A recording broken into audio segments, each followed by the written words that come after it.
ফেসবুকের বিভিন্ন গ্রুপে দেখা যাচ্ছে Portugal D one visa file submit করার পর যখন অনলাইনে চেক করতেছেন এইরকম একটা লেখা আপনার শো করতেছে। এটা কারণ কি?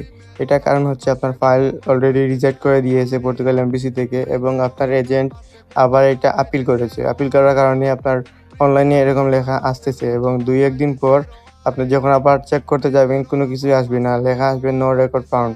এখন এটা রিজেক্ট কিনা কিভাবে বুঝবেন? আপনার ইমেইলের মধ্যে যখন আপিল করা হয়েছে তখন একটা মেইল গেছে যে আপনার ফাইল আন্ডার প্রসেসে আছে আপনার রেফারেন্স নাম্বার দিয়ে। এখন যখন অ্যাপ্রুভাল আসবে ৪৫ দিন পরে অ্যাপ্রুভাল অথবা রিজেক্ট যখন আসবে একটা রেজাল্ট দিবে, ওরা ইমেইলের মাধ্যমে সবকিছু আপনাকে জানাবে। আপনি অনলাইনে আর কোনো কিছু দেখতে পারবেন না।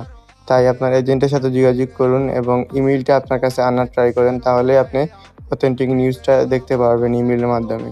পর্তুগাল ডি1 ভিসার আপডেট পেতে হলে অবশ্যই ফেসবুক পেজ এবং টিকটক অ্যাকাউন্ট ফলো করে রাখবেন।